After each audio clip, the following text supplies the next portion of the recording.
Assalamualaikum warahmatullahi wabarakatuh. Waalaikumsalam warahmatullahi wabarakatuh. Selamat malam semuanya. Malam, Pak. Selamat malam, Pak.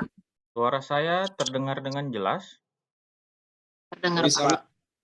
Baik, gimana kabarnya? Sehat-sehat? Sehat, Pak. Pak.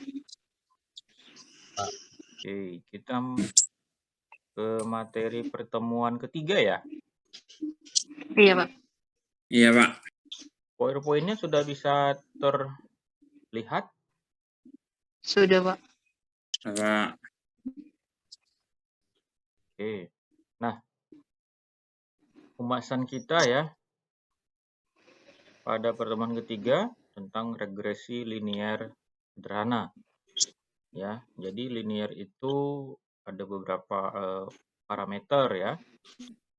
Kemudian dari sisi sederhana dia simple, itu hanya satu peubah penjelasnya. Kemudian ada dia berganda, multiple itu lebih dari satu peubah penjelasnya. Nah, analisis regresi itu adalah analisis yang membahas hubungan fungsional dua variabel atau lebih.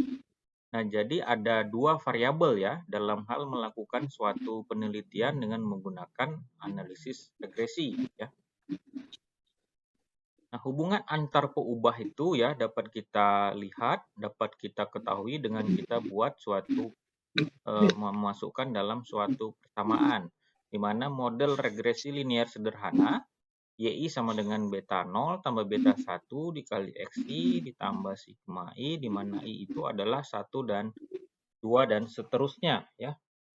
Nah, fungsional dari sisi deterministik Y sama dengan Fx, misalnya Y sama dengan 10X. Statistik atau stokastik ini amatan yang tidak jatuh pas pada kurva. Nah, misalnya kita menentukan kurva antara berat atau PS tinggi. Di sini berat manusia, berat badan, dan tinggi manusia, tinggi badan ya. Kemudian dari sisi kecerdasan itu dari sisi IQ dan juga berbanding dengan prestasi. Kemudian dari sisi kalau sektor pertanian ada produksi padi misalnya, kemudian dengan dosis pupuk padi gimana gitu ya. Nah, ini merupakan model regresi linear sederhana ya.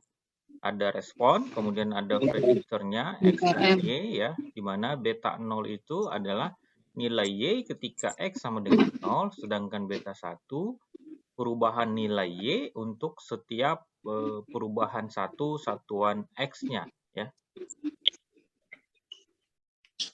Bagaimana kita misalnya menentukan regresi linear sederhana itu dengan menggunakan metode kuadrat terkecil, di mana variabel bebas X-nya dengan persamaan regresinya Y sama dengan beta 0 ditambah beta 1 dikalikan dengan X ya, di mana koefisien regresi A dan B itu untuk regresi linear dapat kita hitung dengan persamaan, ini dia persamaan dari beta 0, kemudian ini persamaan dari beta satunya ya.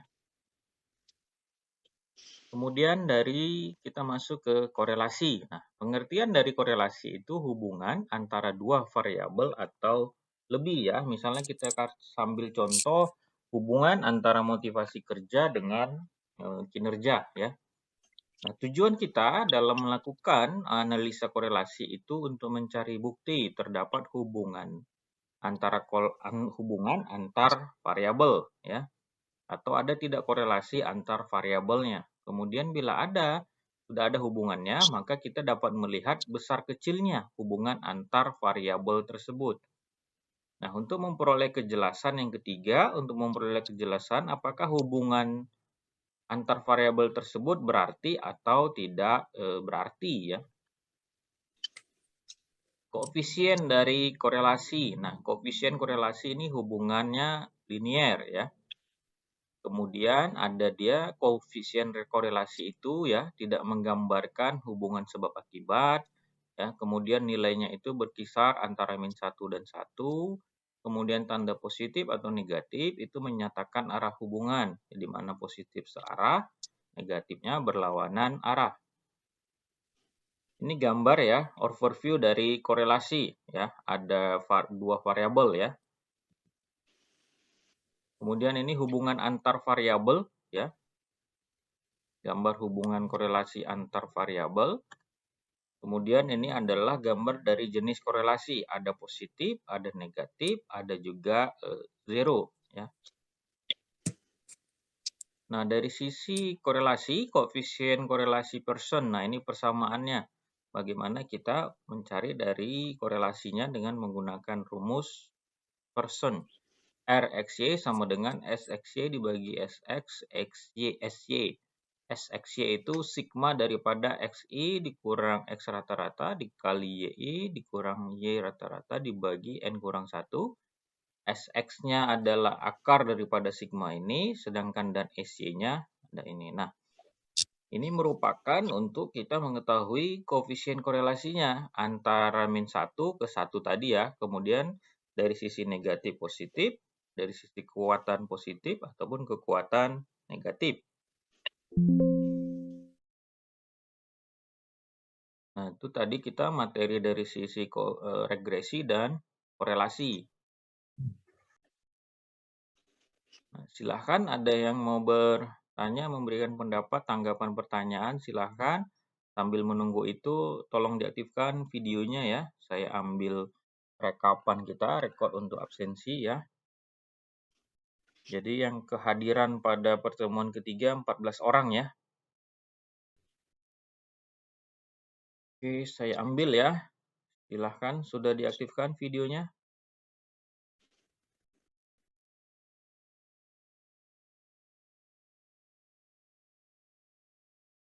Baik, saya ambil ya. Silahkan yang mau senyum, silahkan ya. 1, 2, 3. Oke, 14 orang yang hadir ya. Jadi untuk pertemuan minggu depan, kita tatap muka ya? Iya, Pak. Kampusnya udah tahu di mana? Di kampus 3 Jalan Ayahanda ya? Iya, Pak. Iya, Pak. Udah pernah ke sana kan? Itu Belum, belum Pak. pernah, Pak. Belum, Pak. Pak, cara menentukannya itu kampus 3, kampus 2 dari mana ya? Itu classroom-nya di portal mahasiswa kan ada AC. Tulisannya kan AC kan? Iya, Pak. AC 409 gitu, Pak. Ya, kalau AC berarti itu di kampus kampus 3 Jalan Ayahanda. Kalau hurufnya hanya satu, misalnya A, itu di kampus 1 Gatot Subroto. Masih, Pak. Gitu. Jadi kalau misalnya Berarti kalau gini kan, Pak. Iya. Berarti kalau AA 301 itu apa ya? AA Lantai di 3. ruangan AA, lantai 3 di ruangan Tinggal 1. dicarilah nanti di depan pintu, di depan dekat dindingnya itu pintu masuk ada tulisan ruangannya.